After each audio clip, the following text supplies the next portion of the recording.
Good morning, everybody. It's 9 a.m. If we could make a start, please.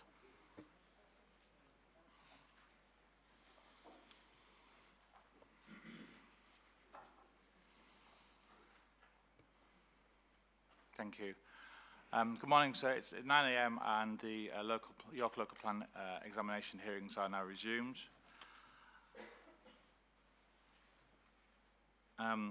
First of all, can everybody hear me? Okay. Yeah. Excellent. So could I remind everyone at this point to make sure that your mobile phones are switched off, please, on silent, certainly during the hearing sessions, to avoid any unexpected or unwanted interruptions. That would be appreciated. Thank you.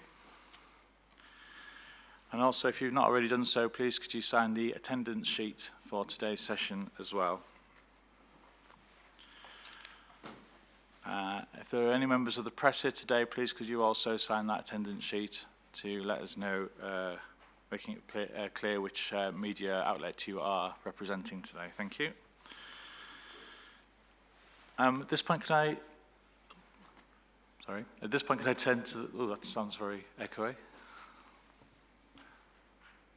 Is that better? Yes. Thank you.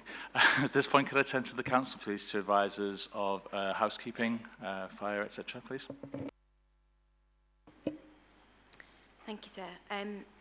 Today, as the inspector said, please sign the sign-in sheets. The sessions are also being video recorded, so we have a separate sheet there to sign as well, please, which is a waiver form to give your consent to be filmed, and that's on the signing desk downstairs. If you could sign that as well, that would be much appreciated. If anybody objects to being filmed, please can you contact the programme officer immediately. In terms of the format of the day is going to split into morning and afternoon sessions with convenient mid-morning and mid-afternoon breaks determined by the inspectors.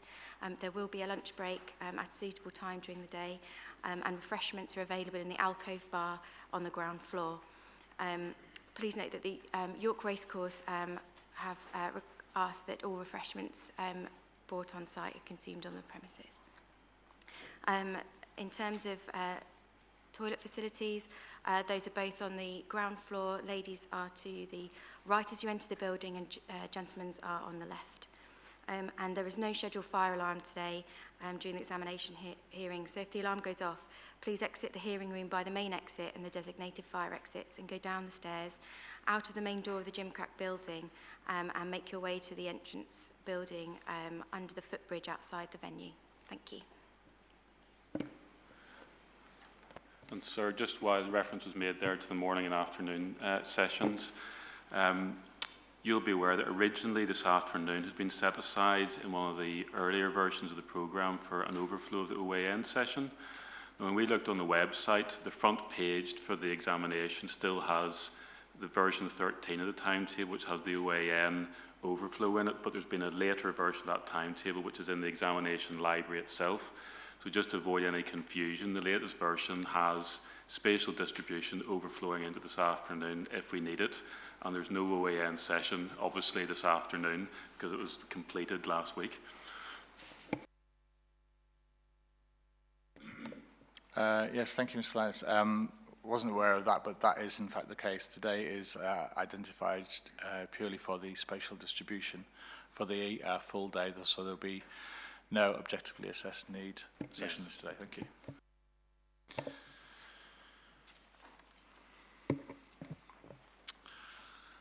Thank you very much for the housekeeping there. So my name is Andrew McCormack, and this is my colleague Simon Barkley, and we are planning inspectors and chartered town planners. We have been appointed by the Secretary of State under Section 20 of the Planning and Compulsory Purchase Act 2004 as amended to hold this examination into the soundness of the York Local Plan and to produce a report of our conclusions and recommendations on the actions or changes needed as regards soundness. Specifically, our role is to assess whether the plan satisfies the requirements of the 2004 Act, the relevant regulations relating to the preparation of the document, and whether it is sound. In order to be sound, the plan should be positively prepared, justified, effective and consistent with national policy, as defined in the National Planning Policy Framework, or the NPPF. Carol Crooks is our Programme Officer, and for those who have not met Carol yet, she is just standing over by the door there this morning. She is an independent officer of the examination, and she works under our guidance, undertaking the administration of the examination, acting as a conduit for communication between us and everyone participating. And she generally works very hard to make everything happen and make sure that the examination runs as smoothly as possible. If anyone has anything to raise with either inspector, ourselves, then please could they contact Mrs. Crooks in the first instance, and she will let us know. Thank you.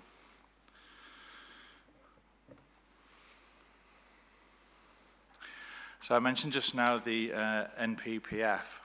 The new national policy published in the form of the NPPF February 2019 has come into being, and this sets out transitional arrangements for local plans submitted for examination before the 25th of January 2019.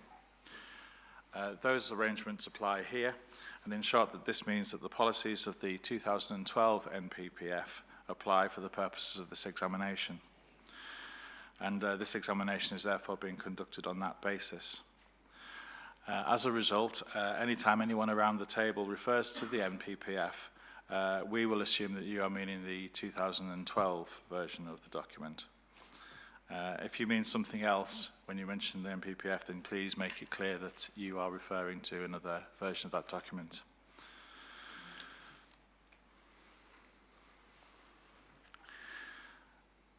In terms of changes to the proposed plan, what we are examining here is the local plan as it was originally submitted by the Council. And it is that document which we are testing in terms of legal compliance and soundness. The Council has put forward a number of main modifications to the plan, and these were consulted on in June and July of this year, alongside various pieces of additional work undertaken by the Council. For the avoidance of doubt, these modifications are the Council's, and they are not, at least presently, endorsed or supported by us in any way. We will consider each of the proposed changes as we go along through these hearing sessions.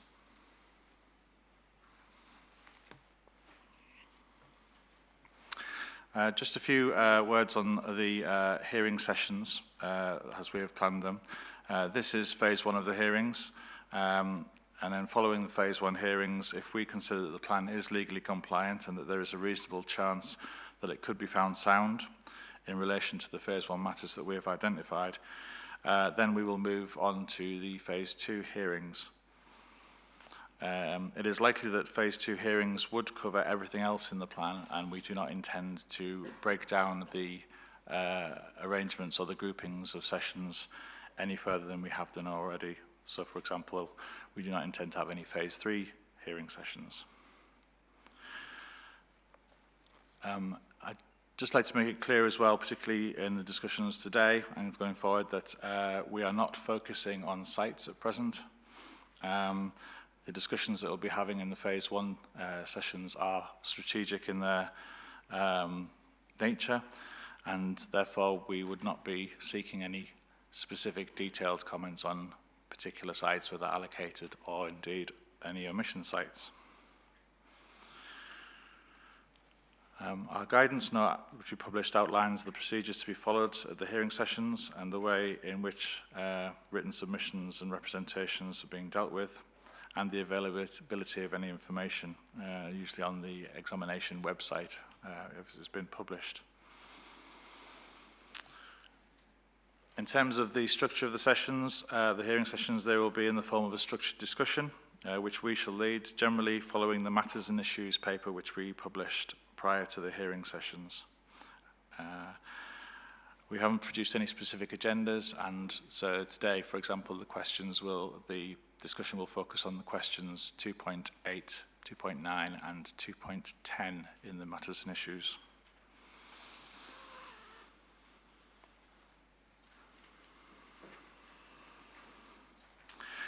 As the hearing sessions go along, we shall invite people to speak at particular times, but if you have something to contribute at the appropriate part of the discussion, then please indicate by appending your nameplate to indicate to us that you wish to speak.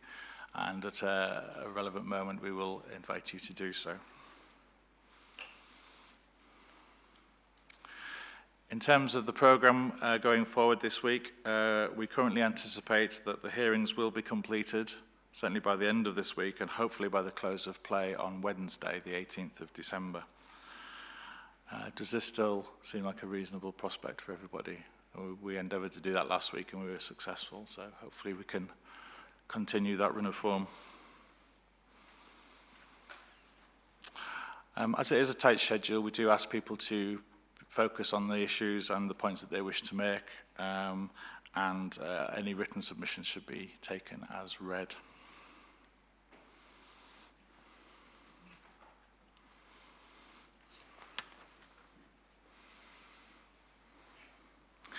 So I think that's all I wish to say at this point. If we could now go around the table just to introduce those who are around the table to take part in the hearing sessions, and we shall start with the Council today. Thank you.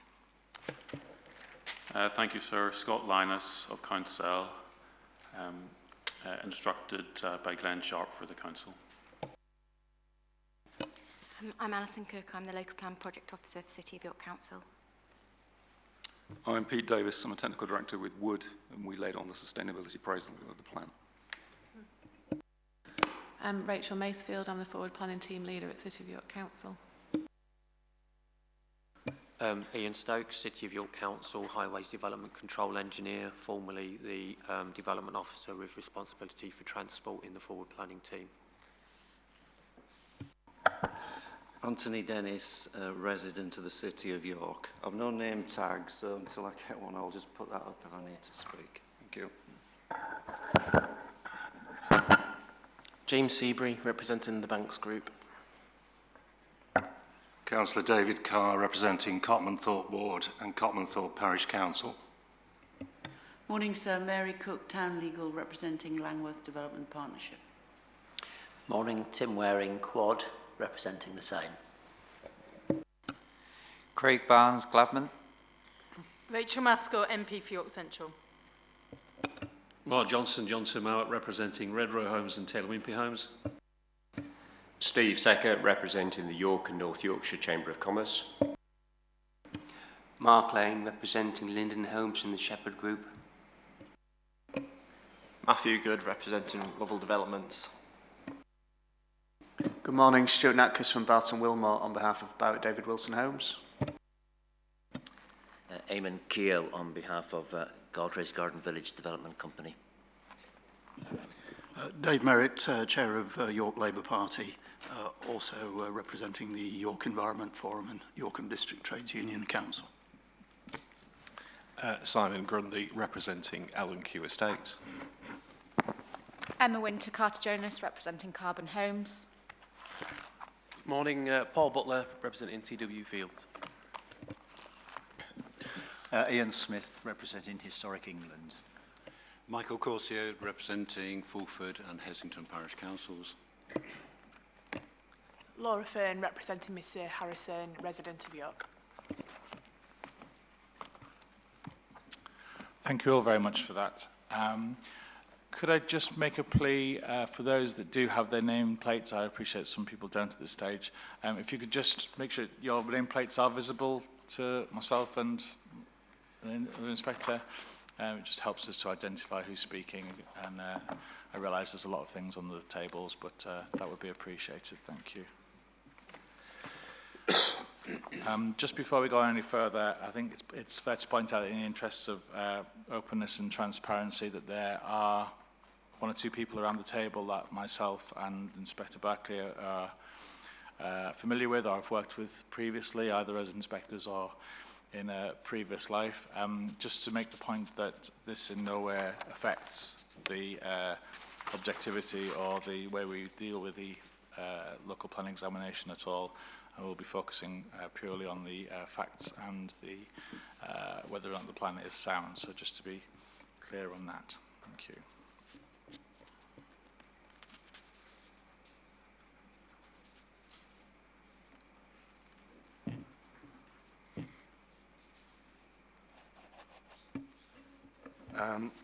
Okay, good morning, everyone. Just one, I think, or two outstanding points from last week. If you recall, the Council submitted in evidence a report by Oxford Economics. A number of people have asked, we did commit to allowing people to be able to make written responses to that, and some people have asked when the deadline for that will be. The honest answer is we haven't thought about that yet, but rest assured that once we have decided when the deadline for that should be, then we will let you know. So do keep an eye on the website, and we will most likely let participants from that day know directly as well. One other point, we received, I don't know, the end of last week or stroke over the weekend, something that I think called itself a draft statement of common ground between the council and the university. It's presently unsigned. What should we make of all that? So as I understand it, it's neither signed nor agreed. So I would ask you to disregard that document for now. I understand that discussions will take place between the council and the university, but we don't ask you to look at that document at the moment until we've agreed it and signed it.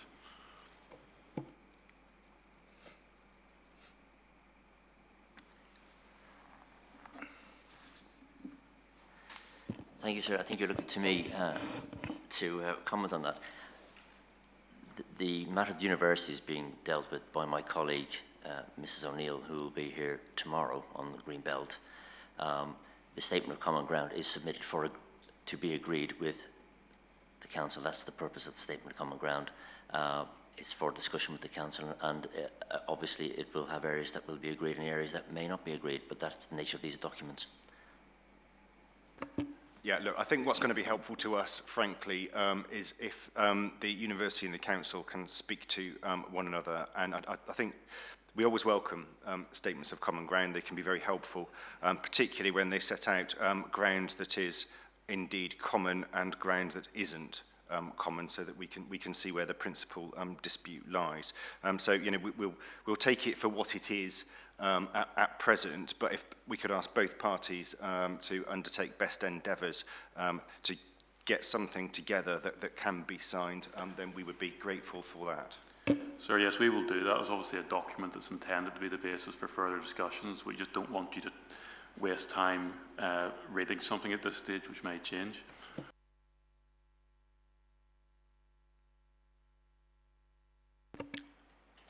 Mr. Grundy? Thank you, sir. At the end of the session on Wednesday, the council had agreed to provide a further background paper in respect of housing, affordable housing delivery, I think. Just wonder what the timescale was for that, and will there be a confirmed period for response as well?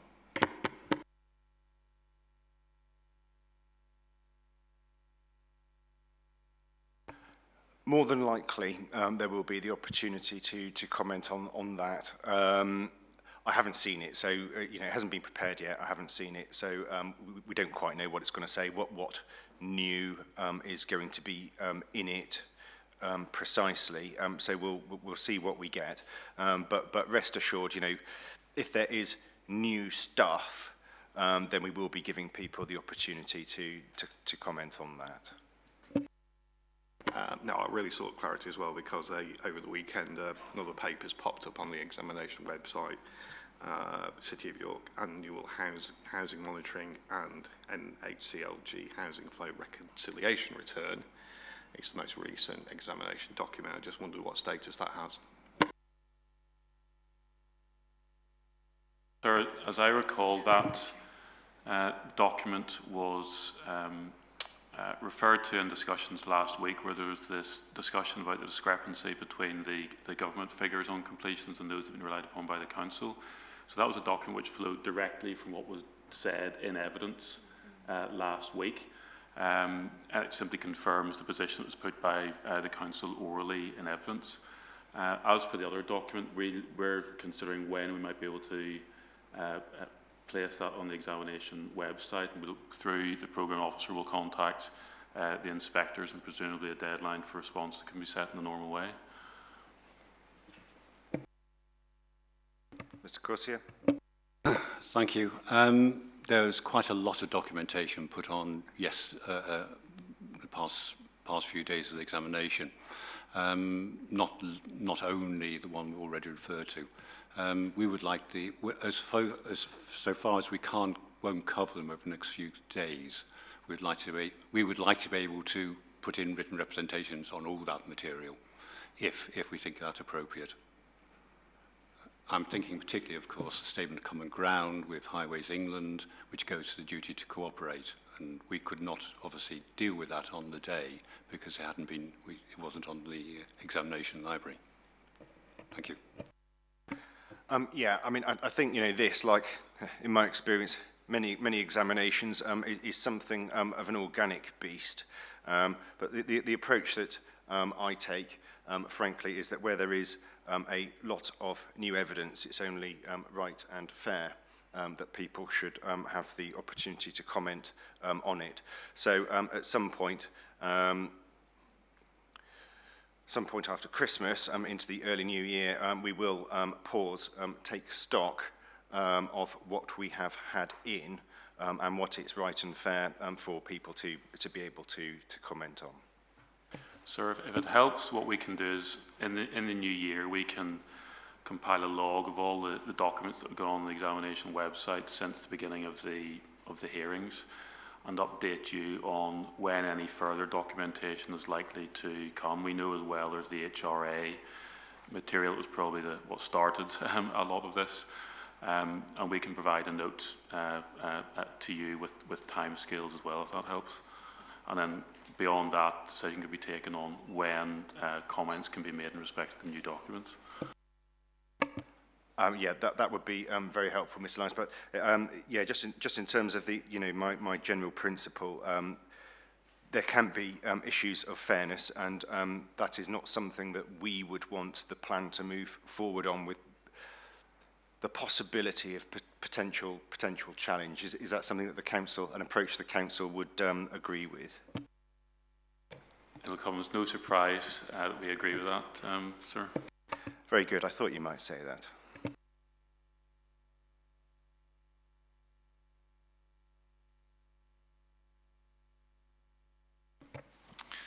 Very good. Does anybody have any other questions about the procedures or anything that's been said so far today? No, in that case then we shall move on to the matter of the day, which is matter 2, the housing strategy, spatial distribution. And as I mentioned earlier, this discussion will focus on the questions 2.8, 2.9a-f and 2.10 as set out in the matters, issues and questions document circulated. Only 3 questions, so potentially quite a short day then. I echo that sentiment. Very good. So if, perhaps we could start the discussions today if I turn to the council. I think it would be quite useful in terms of setting the scene, taking what's been said in the your hearing statement on this issue, but in terms of setting the scene for everyone here, I think it would be helpful, and certainly to me, if I could ask the council to briefly set out its journey, if you like, to get into the strategy it has done in the plan, particularly from, if we take the starting point as the core strategy in 2014, where that was from, just a sort of a run through of, fairly briefly, about how that process has emerged and got us to where we are today. If I could ask the council to do that. Thank you, sir. What I'll do is I'll set out some general introductory remarks dealing with the slightly more recent history, and then I'll ask others to pick up the point about the core strategy, if that's helpful. A series of points just to introduce this topic. The first one is in direct answer to the question, yes, we say it is the most appropriate spatial strategy, taking into account the unique character and setting of York. The second point is that obviously the spatial strategy is set out in Chapter 3 of the plan, and the focus has been on policy SS1 and its 5 spatial principles, which draw upon the evidence base to use York's particular environmental factors to locate development in the most suitable areas. The third point is that, by way of history, these principles had been set out certainly in the York Local Plan Preferred Options document from June 2013. That's SD 005, pages 47 to 53. And the principles essentially concern the character and setting of the city. And that principle had been considered itself in various other evidence-based documents. The Historic Character and Setting Technical Paper from 2013, SD 106, which itself had drawn on a technical paper from 2011, SD 108, and that itself had drawn on an earlier document, the Greenbelt Appraisal from 2003, looking at the historic character of York, and that's SD 107. The other next principle is environmental assets, nature conservation, green corridors and open space. That was drawing on Green Corridors technical paper from 2011, SD 088, and an green infrastructure studies from 2014 and 2017, SD 85 and SD 86. Flood risk principles based on the Strategic Flood Risk Assessment, SD 91, and location sustainability based on work that looked at access to services originating in the site selection methodology in SD 72A. So these principles are of some long standing in terms of the development of the plan.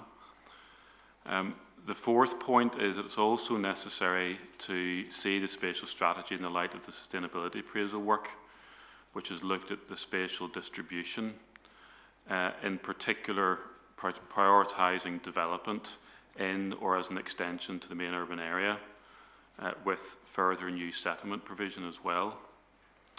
And the history behind that is summarised in CD 8,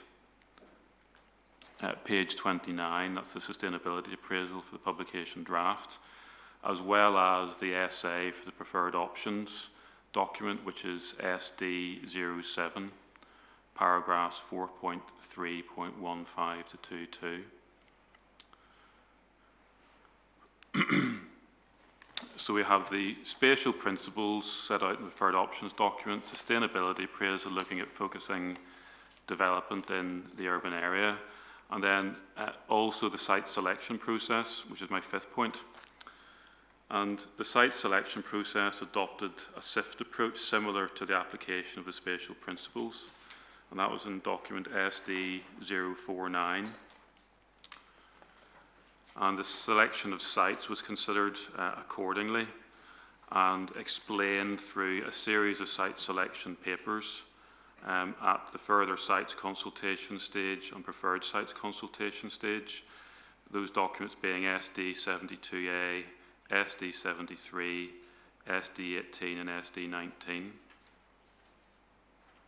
So drawing all those together, the application of the spatial principles to selection and allocation, we say as our sixth point, gives detailed expression of the spatial strategy.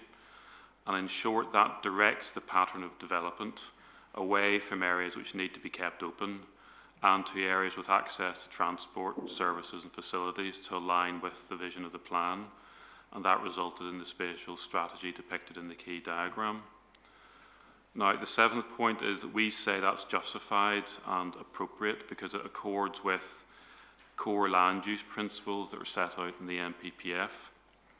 And we've referred to paragraph 17, which looks to provide sufficient land in sustainable locations, taking account of the different rules and characters of different areas,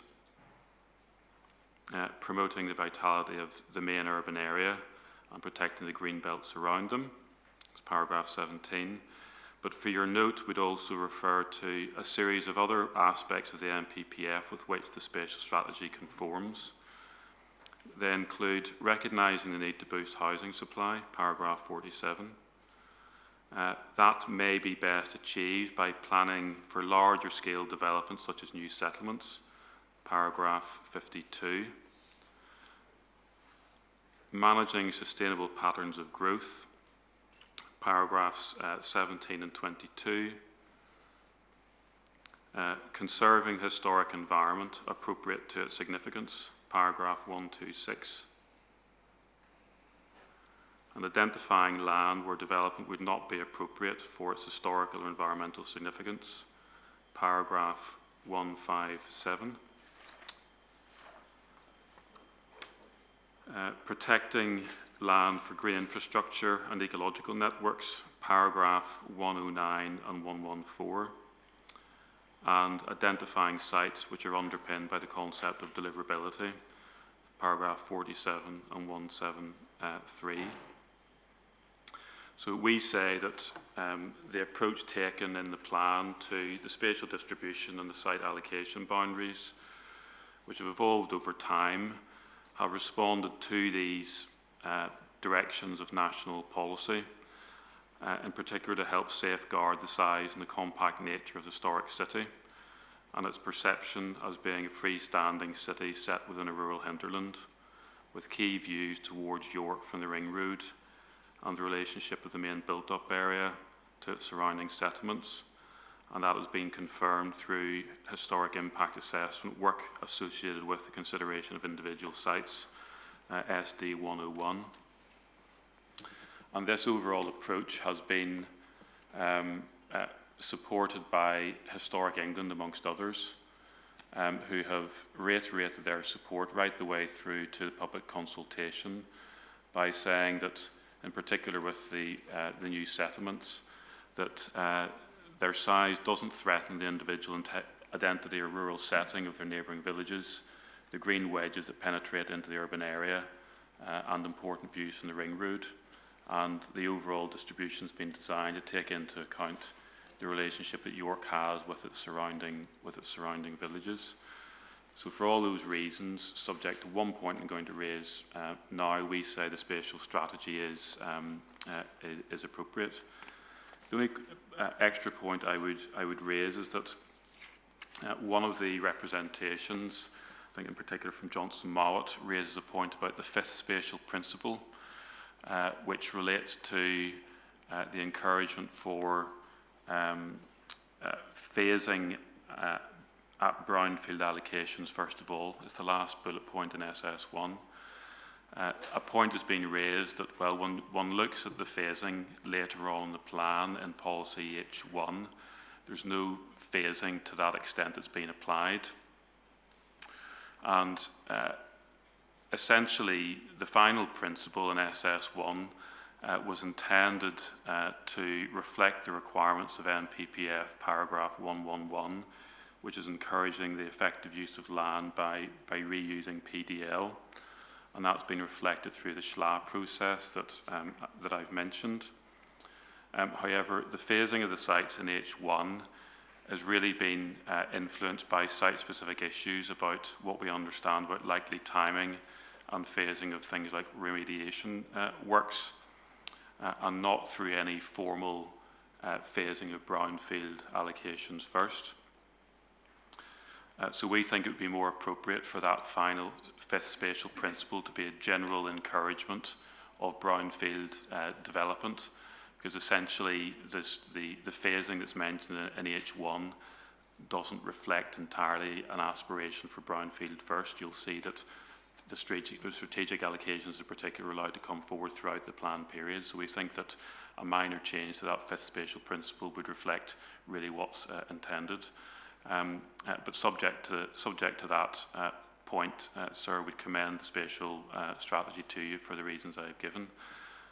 To the extent that there's a further history related to the core strategy, perhaps I can ask Ms Cook to explain that further. Forgive me. Just so I'm absolutely clear then, as I understand it, the Council is proposing a modification, is it? Yes, that's to right. Policy SS1 Yes. in relation to the principle that, as submitted, says, where viable and deliverable, the reuse of previously development land will be phased first. Yes. My understanding is that the council doesn't actually intend that previously developed land should be phased first, but should be encouraged. Is that right? That's right, sir. The reference to phase first relates to the allocations, but as I've said, when one looks at H1, particularly with strategic sites, they're envisaged as coming forward through the lifetime of the plan and not being put back, as it were, until all other brownfield allocations have come forward. So yes, the proposed modification would be to say that where viable and deliverable, the reuse of previously developed land will be encouraged. And that reflects the broader approach that's been taken through the rest of the plan.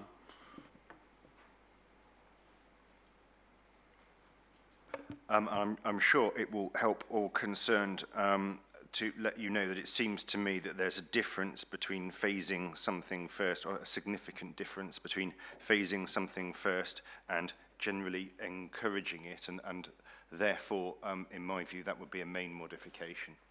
We treated it as that, sir, yes.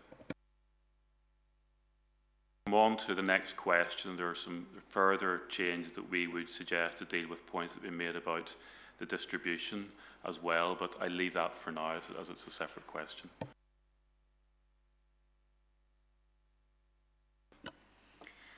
Just to take you through the history of how we've started developing this local plan, we actually were preparing a core strategy up into 2012,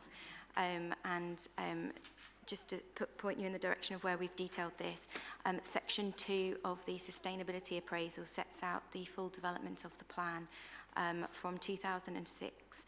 In 2006 and 2007, we held issues and options for that core strategy, which looked obviously at the different options that we could take in terms of distribution and quantum of growth.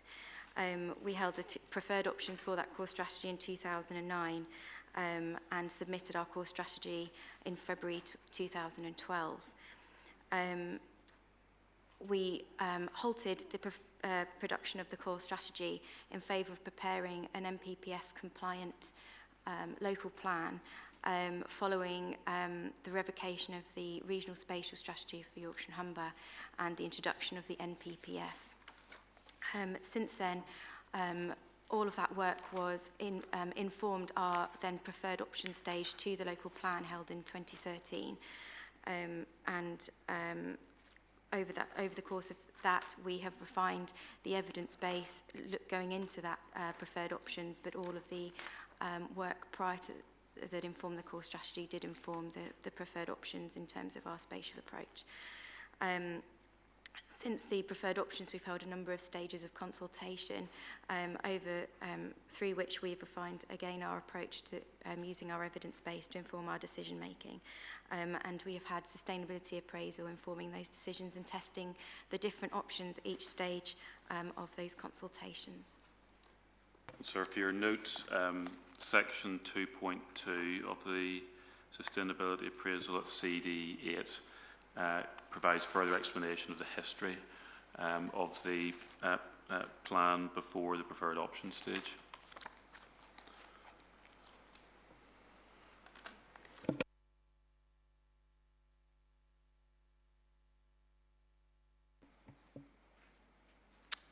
Okay, thank you very much for that. I just have got a question on the evidence base. A number of the items of evidence to do with open space, green infrastructure, I noted obviously informed the core strategy back in 2012-13. Could you just summarise a little bit on the evidence that's been updated since then? I mean, I think it was mentioned in your statement there where one or two had been updated, but is that the case across all of the evidence, or is the council still relying on some evidence that was originally submitted for the core strategy? We have updated our evidence base predominantly. The historic character and setting information that's informing the work is dated 2013. The Biodiversity Action Plan, that includes an update to the Green Corridors technical paper and sink sites and nature conservation, is dated 2018. And that's SD 080. The Open Space and Green Infrastructure was originally published in 2014, and that's SD 086, but we did complete an update to that in 2017, which is SD 085. We're using the Strategic Flood Risk Assessment from 2013, which is SD 092. Sorry, could you, I didn't quite catch that. Admirably expedient delivery, but if you could just slow down a tad for the purpose of our note-taking, could you run that last point past me again? Sure. Yes, sir. It's Strategic Flood Risk Assessment 2013, which is SD 092. Sir, as far as site selection is concerned, there was an original site selection methodology in SD 72A, but that has been looked at again. The culmination of the principles are in the SLA SD 049, but after SD 72A, there were refinements to that made through the further sites consultation, SD 73, and then the preferred sites consultation, SD 18 and 19. So that's been updated as well as the process has followed through the plan. As far as green belt work is concerned, obviously there was the original appraisal in 2003, but there was a technical paper which reviewed that in 2011. Another update in 2013, those documents being SD 108 and 106.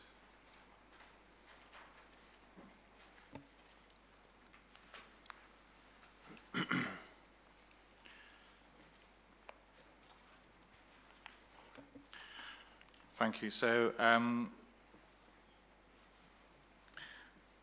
is it fair to say, just what you said there, that the historic character and setting work and the strategic flood risk assessment are still both the 2013 date? Is that correct? That is correct. In terms of the flood risk assessment, we have been receiving technical officer comments from our flood risk engineers throughout the site selection process to inform site-specific understanding of flood risk at different sites. And sir, you should also bear in mind that there was the heritage impact appraisal that was carried out in relation to individual sites. That was dated 2017. It's document SD 101. Obviously that work was carried out in the context of earlier work looking at the historic character of York, and we'll come on to it tomorrow, obviously, but the topic paper addendum, topic paper 1 addendum on Green Belt of March 2019, built upon the work that had been carried out earlier, including the 2013 work that you've referred to.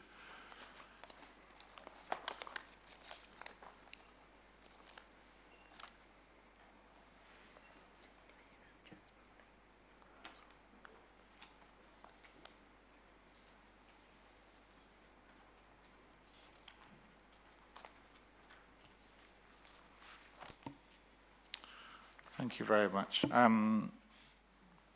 Let's have a look on the other side of the table. Mr. Johnson, would you like to say something?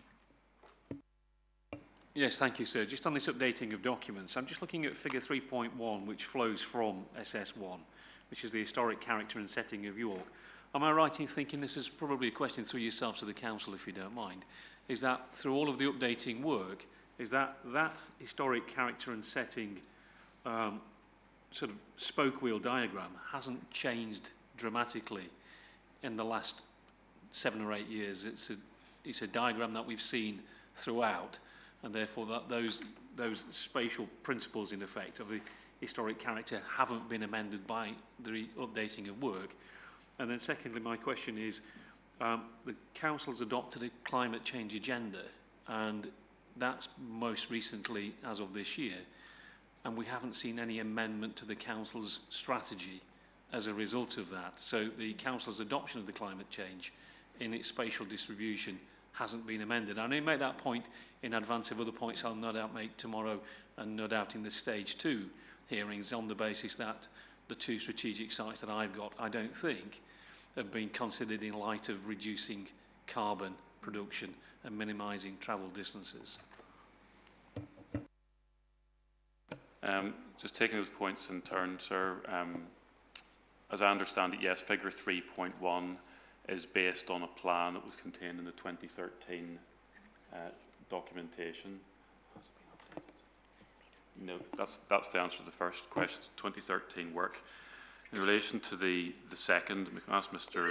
Davis to comment on this if necessary, but certainly climate change and the effect of patterns of development on air quality and climate change has already been considered through the sustainability appraisal process and has been fed into the consideration of the spatial distribution as it stands.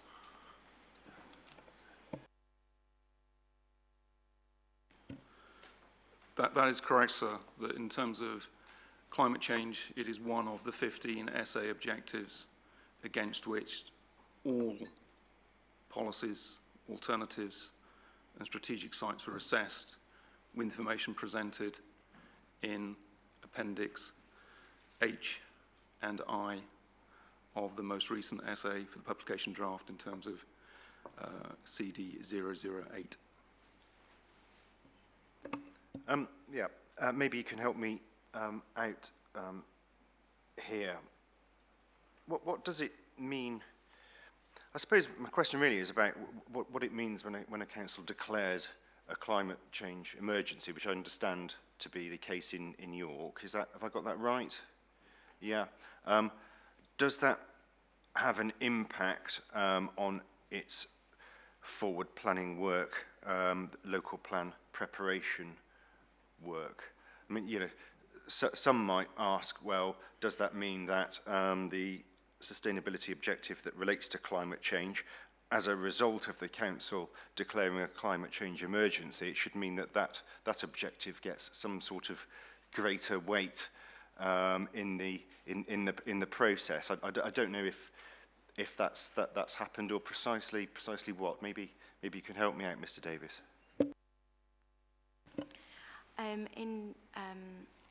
In declaring a climate change emergency, the Council has actually taken steps. It hasn't undermined how we've prepared the plan, because we accept that we've considered climate change throughout. But what the councillors have done is prioritise and given us a mandate to prioritise some of these supplementary planning documents that are within the local plan, such as a climate change supplementary planning document and a green and blue infrastructure supplementary planning document. So, sorry, you said supplementary planning document that is in the local plan? Yes. Sorry, whereabouts? The climate change supplementary planning document is set out in section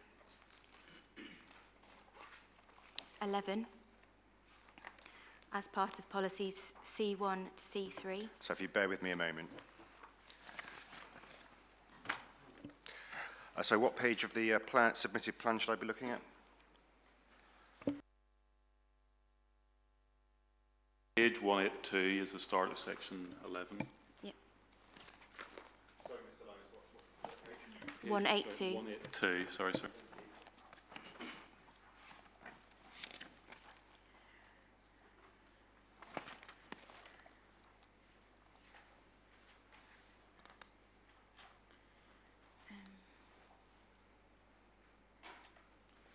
This paragraph 7 refers to an SPD relating to energy storage.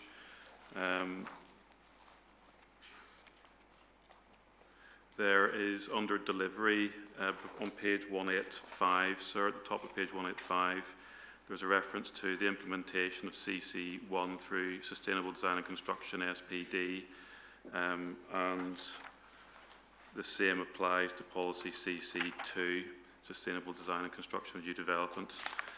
Delivery of that is identified as including sustainable design and construction SPD. Okay, I think I understand now. Okay.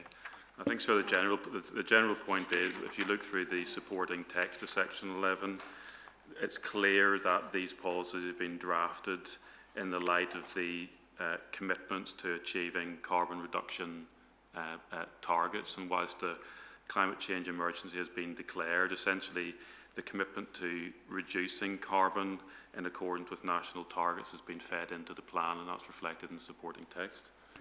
So,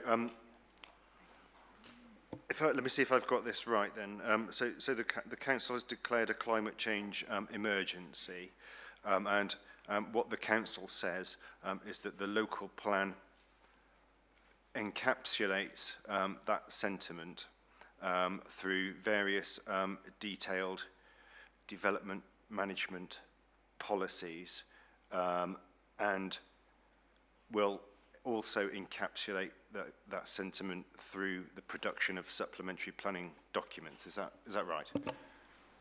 Yes, sir. And at the higher level, as we've said before, the importance of climate change has been reflected in the consideration of the distribution of growth. But then when you feed down the level into policy, then it's been reflected in development management policy as well. So in terms of what we're talking about today, the spatial distribution question, I think what you're saying is that climate change factors have already been considered in arriving at the proposed spatial strategy, and the Council's declaration of a climate change emergency hasn't, you would say, needed to have any direct impact on that. Have I got that right? In a word, sir, yes.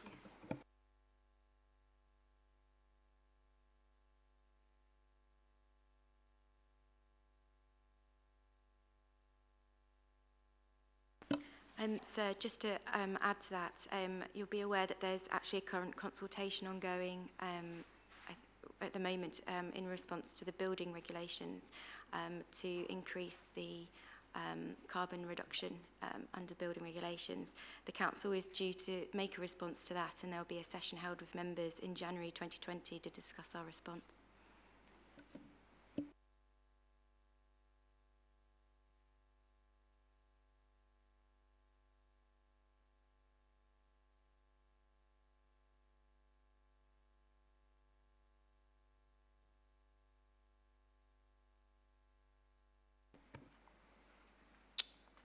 Rachel Massell, please.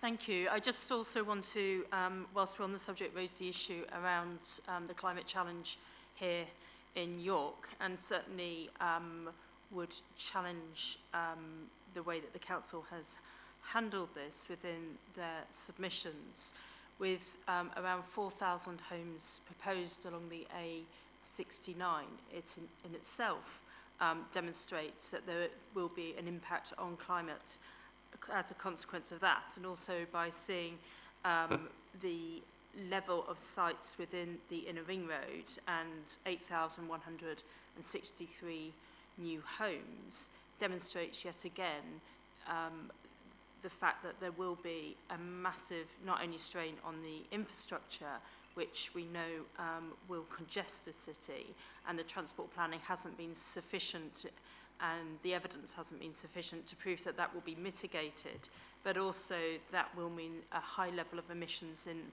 already highly polluted areas which exceed the WHO targets. So I would challenge back to say that insufficient planning has been put in place in order to mitigate the climate catastrophe which we are experiencing. Thank you. The Council like to come back on any of that? Well, I think the only thing we could say is that obviously, even though there has been a declaration of climate emergency by the Council, that has to be considered in the light of other policy which requires us to meet housing needs. And the purpose of the plan has been to reconcile competing desiderata as far as meeting needs and achieving environmental objectives, including those relating to climate change. Insofar as a point is raised about the effect of development on traffic generally, again, we say that has been considered through the sustainability appraisal process and the site selection process as well. And part of the evidence base includes the consideration by the Council of the effect of development on the transport network.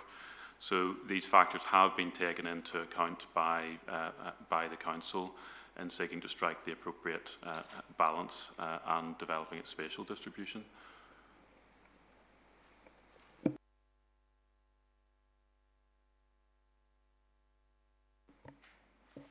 Mr. Dennis.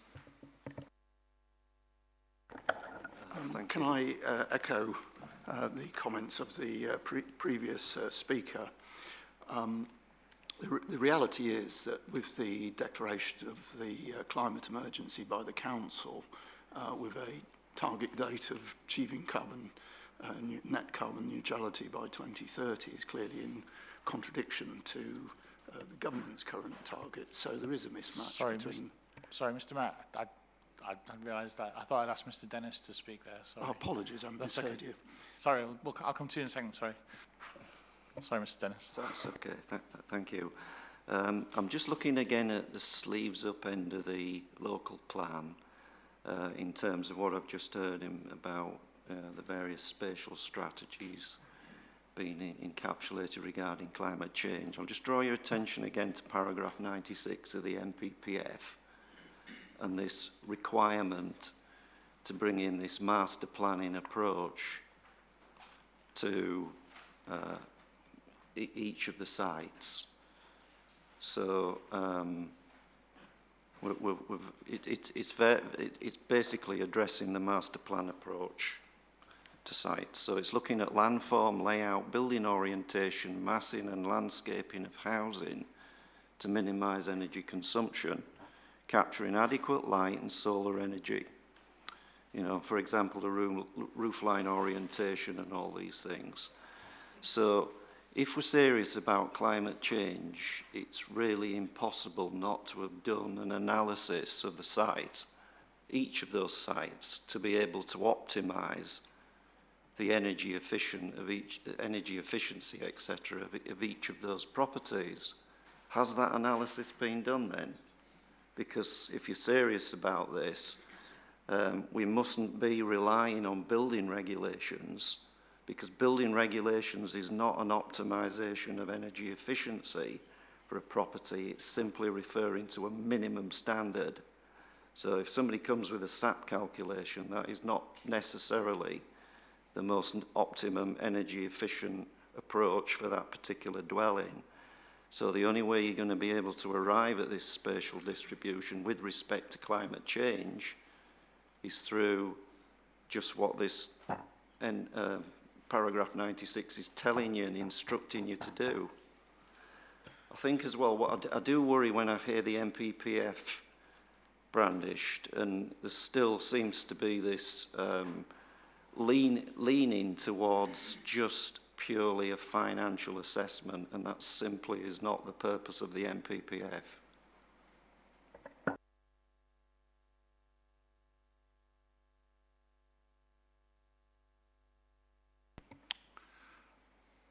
Mr. Merritt, did you want to speak? Yeah? Yes, my apologies again. Yes, I was making the point that the Council's policy on the climate emergency is in contradiction to the government's framework for dealing with climate change, which of course has, since most of the relevant parts of this documentation done, has actually changed itself from the previous 80% reduction by 2050 to a net neutral by 2050.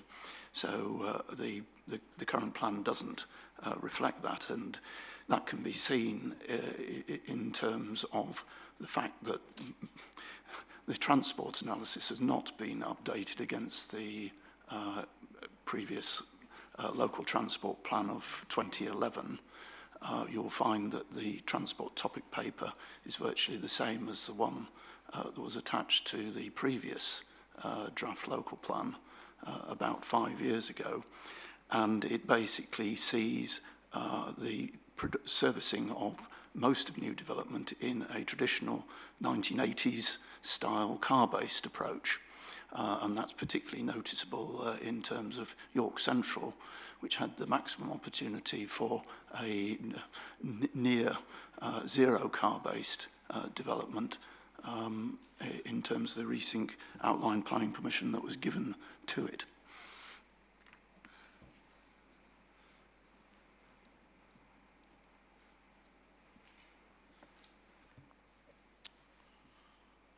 Thank you. Is there anything the council wants to come back on those two? Yeah, just briefly, sir, on the paragraph 96 point, I mean, that's an aspect of policy which applies to the determination of planning applications, and the council has included policies within section 11 which we say clearly impose appropriate requirements on developers to meet the aspirations that are set out in paragraph 96.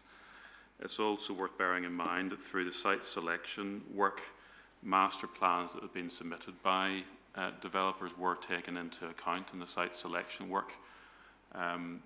Has considered the potential for development generally to meet sustainable development principles. As far as the point made by the Labour group are concerned, as we understood the Labour group's position in earlier sessions of the inquiry, they actually wanted more development than the council was proposing to help deal with affordability issues in York. So it's unclear precisely how the Labour group would reconcile that aspiration with what they've mentioned today about tightening the approach to development in order to address climate change targets.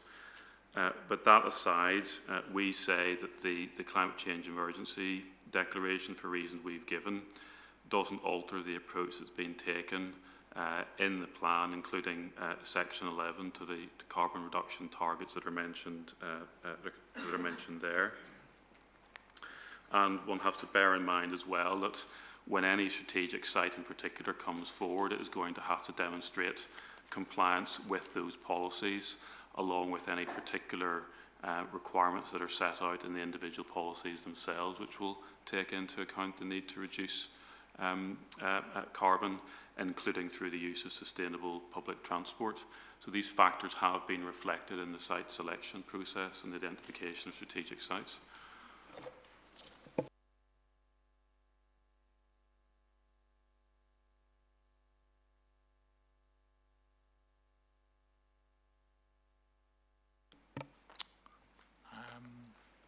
Rachel Maskell. Thank you. I'd like to place some further challenge as well, because it's clear to me that there is a real deficit in the climate planning, but also an additional 1,000 new car park spaces are to be placed in the city centre, and that's on top of residential parking.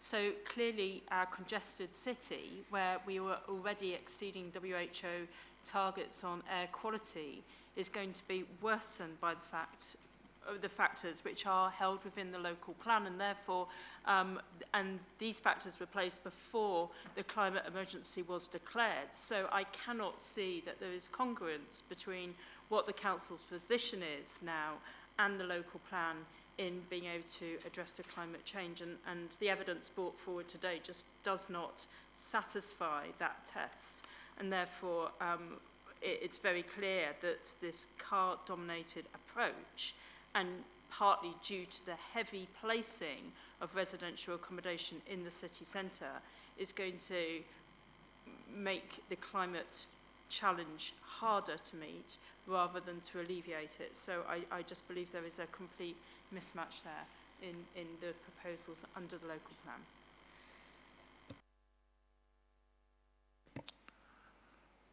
Mr. Merritt, to come back on. Sorry, I just wanted to clarify, I'm here representing the York Labour Party today, not the York Labour Group, which submitted a separate amendment. I would also confirm that we do believe that substantial additional housing, as we have outlined in our submission, is required to deal with the housing crisis in this city, as I think my colleague Richard Clark has made very clear in the previous 2 days. That is a different question in terms of how you accommodate that housing need in a sustainable way that helps us move forward to delivering net zero carbon.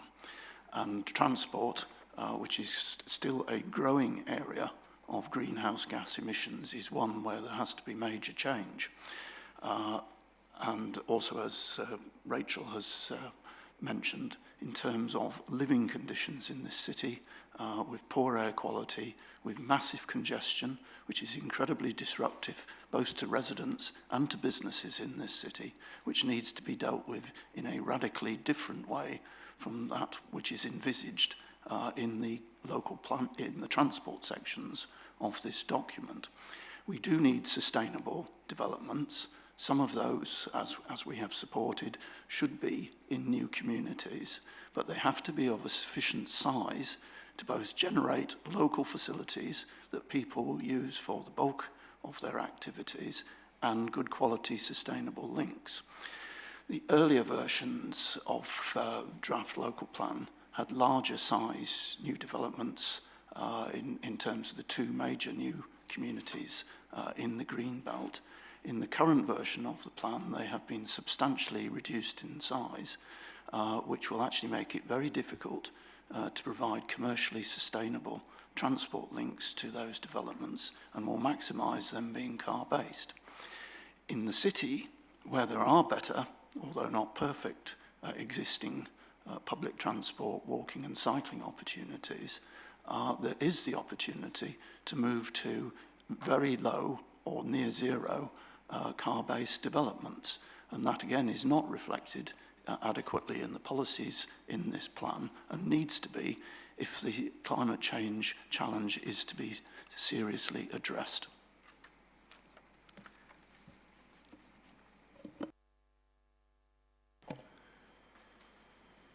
So just to do that point briefly, we'll come on to this, I suspect, in the next question, which looks at the distribution, but the strategy of the Council has been to prioritise development in the urban area. That's possible, and that's been reflected in the sustainability appraisal work.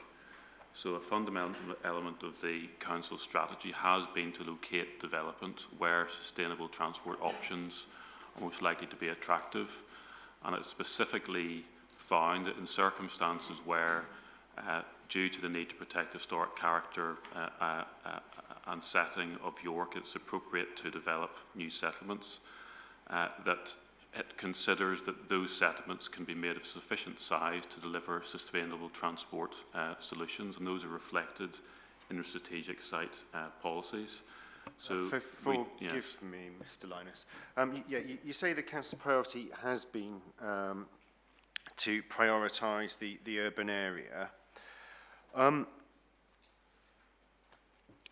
Is that a priority that's shifted a little over time, in the sense that we have Mr. Merritt pointing out or suggesting that the Council had previously considered 2 larger settlements within the general extent of the green belt? So has that always been a priority, or is that something that's shifted? I can ask Mr. Davis about that, but at the preferred option stage sustainability appraisal, the option that was identified was to focus development in the main urban area with some new settlement provision. The other options considered were to focus development in the main urban area, but then increase development in village settlements as a generality. And the further option was to develop more along existing transport corridors. Now, the shape of some of the allocations, particularly those relating to the new settlement provision, may have changed, but the fundamental approach hasn't altered between preferred options and publication stage. Can I ask them to explain that further? Yes, sir. So the distribution options that were considered at 2013 were, as my colleagues have set out, so there were 4.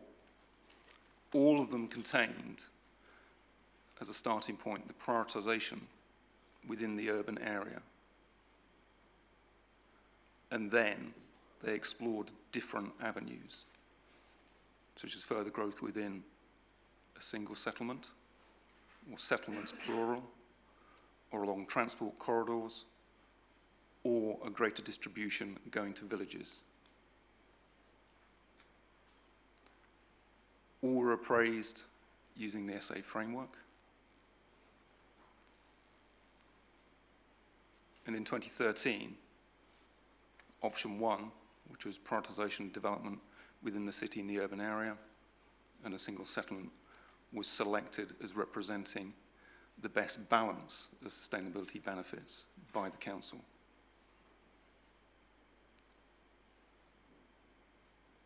That has continued to be the starting point or the point of evolution at each subsequent stage. And if you compare the equivalent key diagram from 2013 to that at 2018, the broad distribution of strategic sites is similar. And in the case of 2 which were originally urban extensions, through changes to site boundary, those have become standalone sites, but it's not that the site themselves has dramatically changed in its location, its boundary.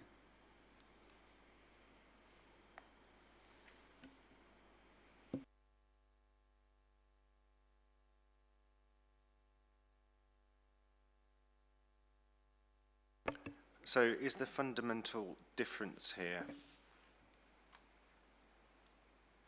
between what Mrs. Maskell and Mr. Merritt are saying? I think what they're possibly suggesting, I don't want to put, if I'm putting words into your mouth and going too far, then and I've got it wrong, please do let me know. I think that what they might be suggesting is that it was wrong as a fundamental first step to prioritise the main urban area. Is that right?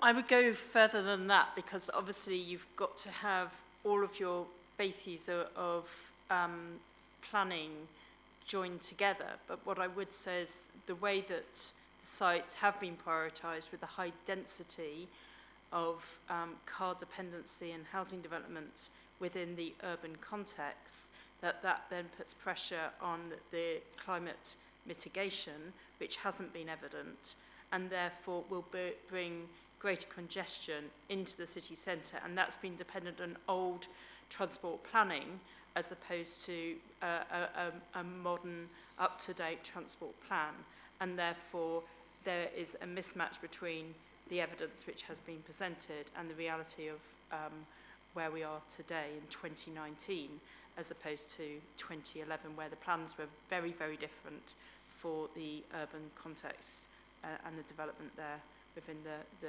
draft local plan previous.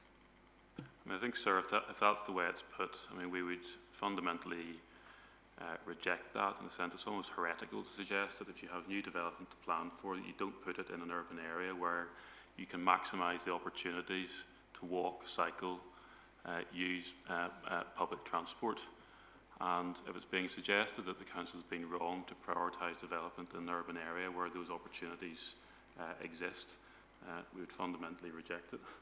But it already states 6 new car parking spaces, and if I may, through the chair, and 1,000 additional car parking spaces in the city centre. So clearly that isn't where the proposals are heading.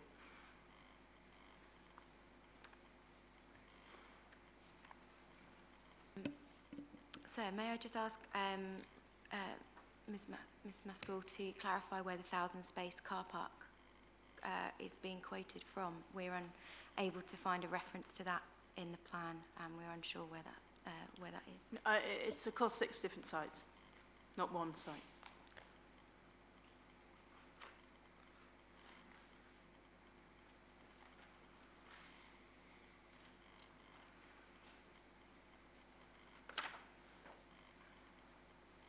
I think you have our position on this point. The provision of some car parking on a site isn't inconsistent with locating development where you can maximise the opportunities for sustainable transport. And obviously at a site-specific level, the policies seek that developments provide adequate opportunities for travel by non-car modes, and the policies provide for that to be considered at planning application stage. Yes, thank you very much. Excuse me. There are a number of nameplates up. If I could go to Mr. Grundy first, please.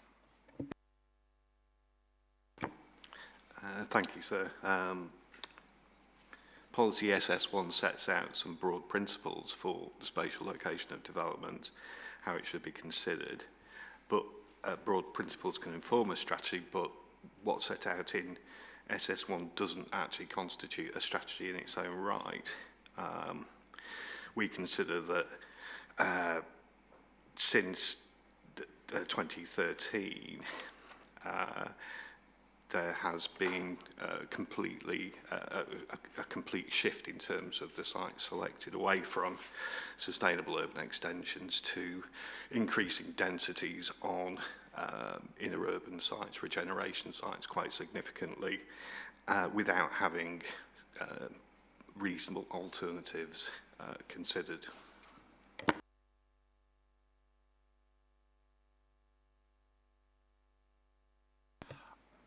I'm going to go around the table and take some points before I ask the council to come back on that. So maybe 3 or 4 points, and then I'll ask you to get some response to that, okay? Mr. Corsia, please. Thank you, sir. I was going to try, like Mr. Grundy, I was trying to go back to the question you actually asked rather than be specific on climate change. That would be refreshing. But can I just say that, just picking up a couple of those points, clearly what the courts have actually said in relation to SA is that you should not have to go through a convoluted paper chase to find the answers. And so this plan has been through many, many iterations, many thousands of pages of essays on various drafts. And it is extraordinarily difficult to actually pick out the key parts. And so I'll leave it to you whether you think that what you've been addressed is a convoluted paper chase or not. We think it is. Yeah. Is that a point, Mr. Corsier, that you made under Matter 1, which was in respect of the legal compliance of the sustainability appraisal? It was, basically, yeah. So. I didn't use the word, I didn't actually put the point to you about the paper chase. But I don't remember you using the phrase convoluted paper chase on that day. I have the point, though, but it's not one for today. But as you've raised it, I'll give the council a brief opportunity to reply, should they so wish. Sir, there's no paper chase here. The courts have accepted, including in the authorities which have been added to the examination library, that SA can be an iterative process. You don't have to repeat everything that was said at every stage of the process, and it's recognised that as plans evolve, SAs will be carried out at different stages. The essay in this case is at pains to explain everything that's been done at the previous stage. I've referred you to section 2.4, which sets out the framework for the work that's been undertaken. So it clearly identifies the work that's been done at each stage, and we say that demonstrates very strong compliance with any legal requirements that are placed on it. So we just don't think that the paper chase argument is well founded at all. So I'll leave that point to you. I won't progress it. You have it. But So can I also remind you, before I go on to the detail of this question, is of course we left over on from last week the second part of the approach to housing requirement, which the Court of Appeals laid down, obviously establishing the OAN, which we discussed in detail, but secondly, whether the harm that would cause would be sufficient not to meet the OAN, and that is yet to be discussed, sir. But I'm going to, for this purpose, I really want to take the housing requirement as set out in the submitted plan. And really picking up Mr. Grundy's point, we accept there is a spatial strategy underlying this plan, which is the focus, or I think in the words of the SA, to prioritise development in and around the main urban areas and the larger villages, but with a significant proportion of development needs being directed to 3 new settlements. I'm not certain if the council thinks there are 2 or 3. It differs in what document you read. But the point we would make, sir, to you is that this spatial strategy is not actually set out in policy SS1. The closest reference you get to it is in paragraph 2.5. And that's actually not expressed in the form of policy. So which paragraph? 2.5.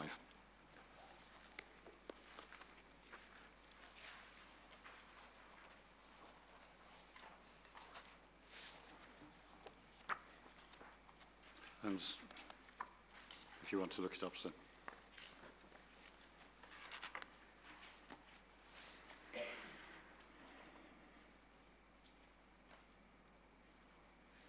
It's not actually setting out spec, it's more of a description, but it's the nearest you'll find to a strategy.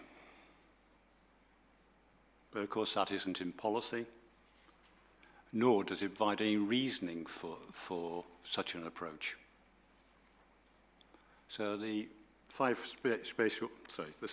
spatial principles are just broad aims. They are quite laudable, and we don't actually criticise them as aims. But 4 of the 5 could apply equally to any plan anywhere in England, or indeed throughout the UK. And can I just remind you what a strategy, the dictionary definition of a strategy is? And I think it's quite important. Which dictionary are you using, Mr. I'm Corsia? using the Google dictionary, but, but most of the dictionaries, I did look it up, but they all basically go round the same point. It is a plan of action designed to achieve long-term or overall aims. And of course, the stress is on a plan of action. It's not the aims. And all we have in policy SS1 are the aims, and any plan of action is entirely missing.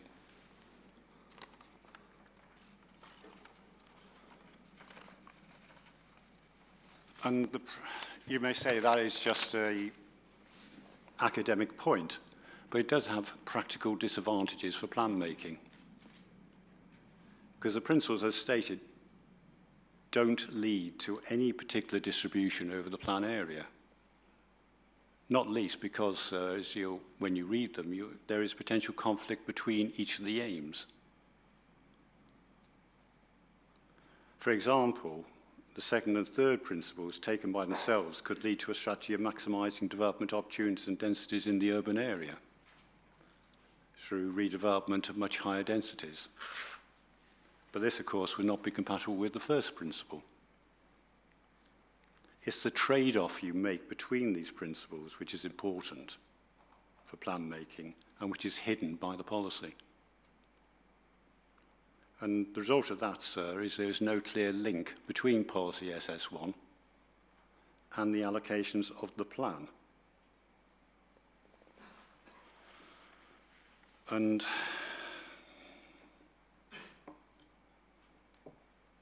we say, sir, that that means, and taking into test of soundness, is the policy lacks the clarity which is required by the NPPF, paragraph 154. So I won't go through the merits of the distribution. I think that's for further questions, unless you want me to do that. I'm in your hands. I think if you can just keep the points to the principals at this stage, and then we'll discuss that later. I'm fine. I'm okay. Leave it at that point, sir.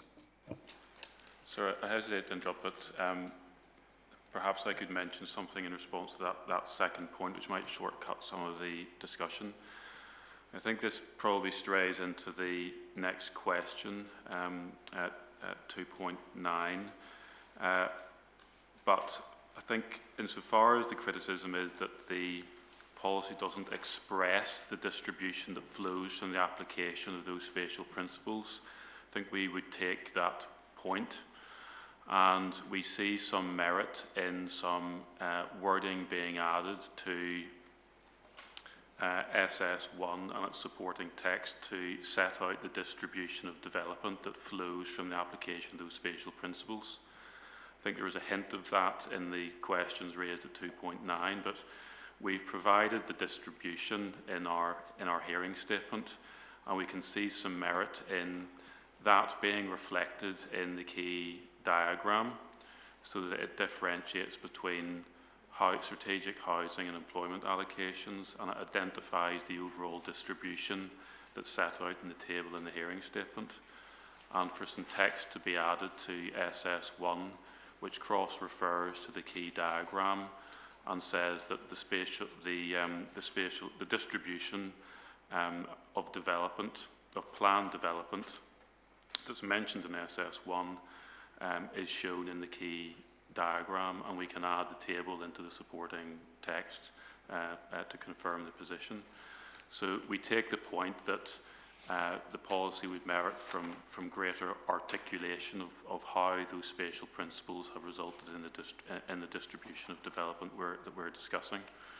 And we would propose what we would regard as a main modification to deal with that. And that picks up some points being raised in 2.9 as well. So as I understand it, then the Council is suggesting a main modification to policy SS1 to set out or couch in a different way precisely what the spatial strategy stroke spatial distribution of development is envisaged in the plan. Is that right? Yes, sir. The purpose is to explain that the development that's anticipated in the first part of SS1 is distributed in the way that's shown on the key diagram as amended in the way that I've discussed. I emphasise that the wording will be drafted to make sure this is not a settlement hierarchy policy, that it is designed to explain the distribution that has been arrived at through the application of the spatial principles that are otherwise mentioned in SS1 and the supporting text. But we take the point that greater clarity would assist the plan to show how those spatial principles have been translated into the distribution that we can mention. So it's not changing the strategy itself, sir. It's providing clearer explanation of how that strategy is reflected in the distribution.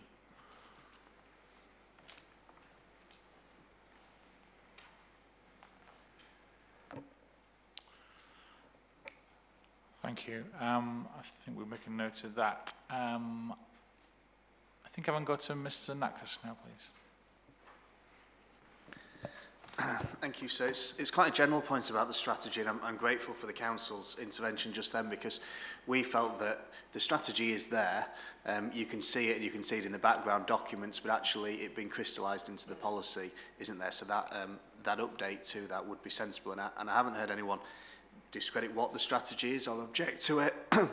And similarly, in our representations, we felt that as a broad approach, that strategy was correct. And ultimately, it is just a broad approach. That's what the strategy looks to do. And then we look to identify the homes that go with it. The point I just wanted to if it helps, Mr. Naklis, I've heard some objection to what the actual strategy is this morning already. Sorry, notwithstanding those comments about the central area, it was more about the outer lying areas, sorry.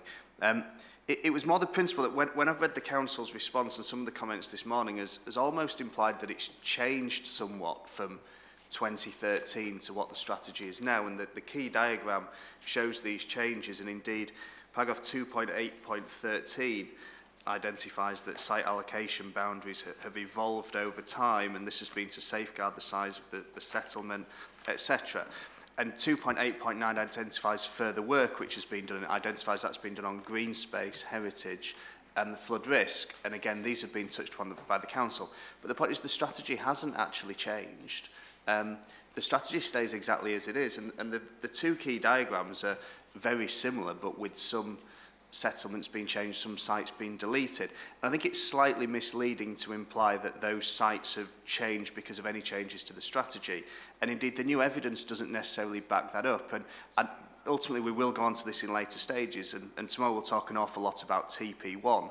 But TP1 is a really useful document because it actually puts into figures those documents and evidence that the council have relied upon. So, for example, figure 3 gives us a heritage constraints map. Figure 4 gives us an access to services constraints map.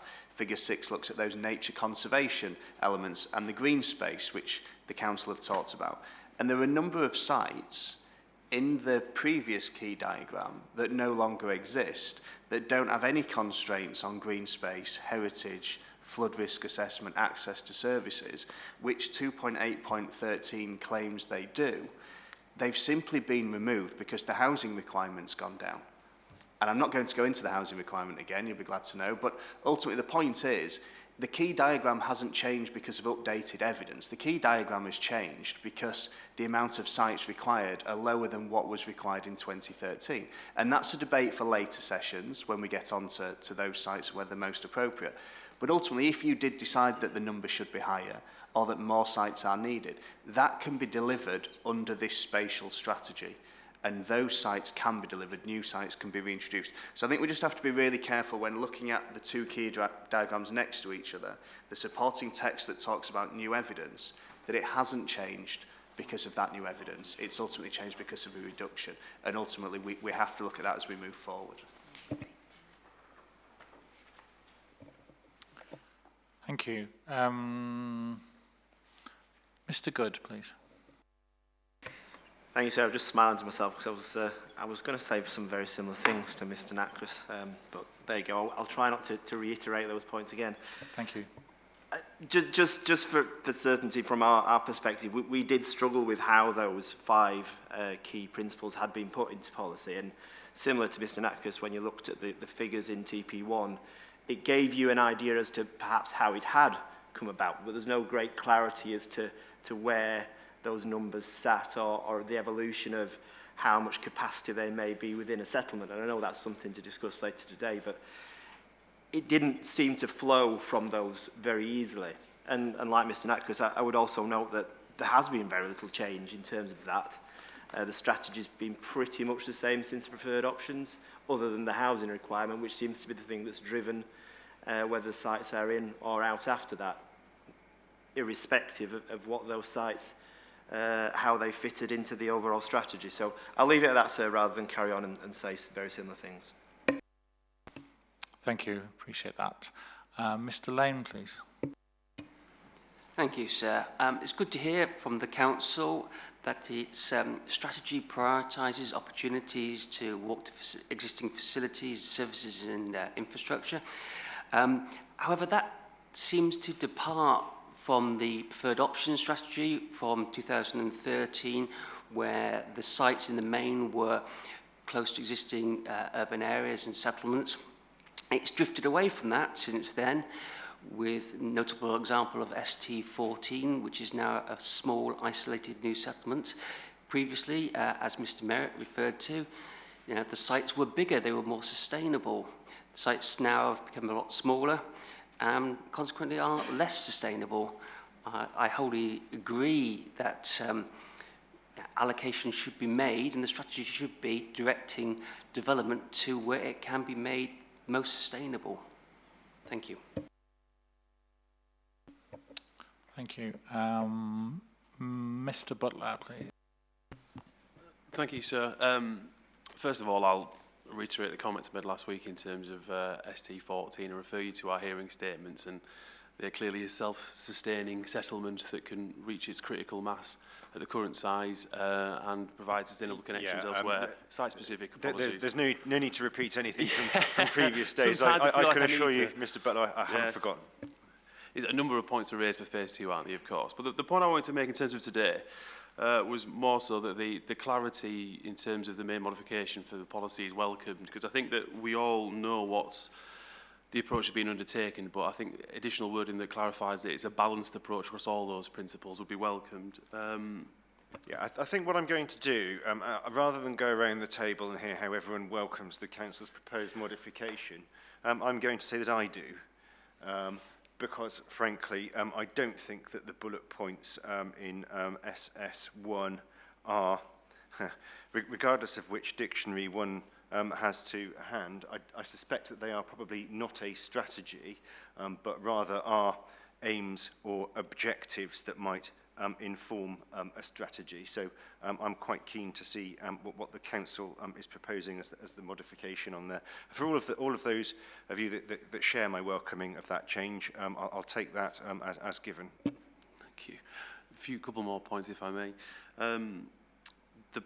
The approach itself, we think, provides a spatial balance, variety of location and sites and size of sites. I'll make a point in terms of the previously developed land and the main urban area sites. Our view is that they have been probably overly maximised to some extent, and any further increase in their density or in the intensity of numbers would indeed probably provide an impact of harm on other areas of those principles. So in terms of the alternatives that have been reviewed by the Council, I do think that the approach they've taken does meet holistically as many of those principles as possible. Any alternative would have a harm on either one or two moving forward. There are, of course, some anomalies associated with the approach in terms of the boundaries, which we've made in our hearing statements, and that is for later in the day, i.e. next year at some point, I would imagine. Thank you.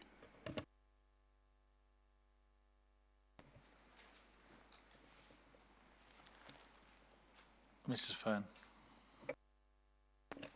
Thank you, sir. I think my points have actually been highlighted by specifically Ms. Gillane and Ms. Corsia, so I'm happy to leave it there and deal with things in the next questions. Thank you. Mr. Grundy, and then I'll come across to the Council if there's anything to... Thank you, sir. Yes, the bridging of the gap between the spatial principles and the actual selected sites is, of course, welcome, but it does raise my concern that it's retrospectively fitting evidence to the sites that have been chosen.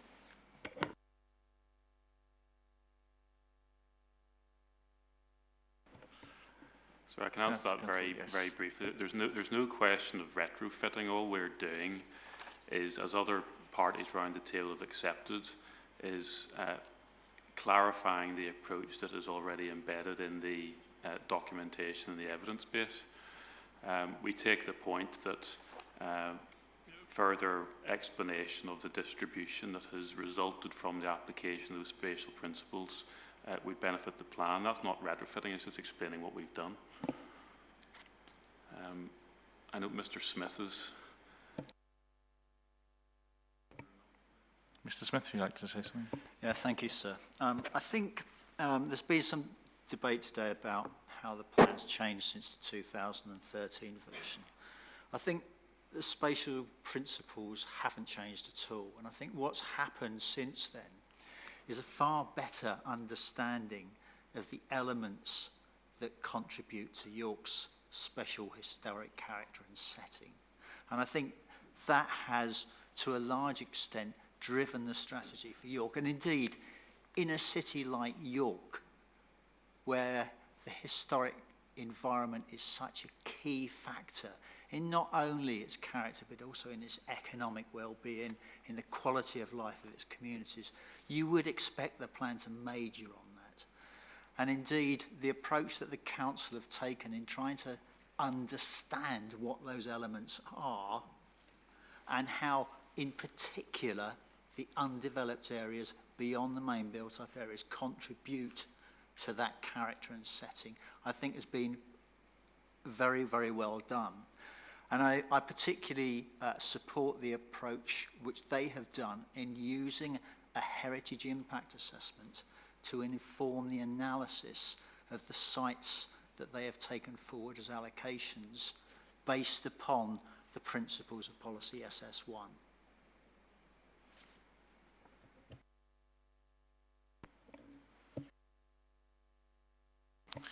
Thank you very much. It's now 20 to 11, so what I propose to do at this stage is to just take a break, and we'll resume again. If we take a 20-minute break and resume again at 11, please. Thank you.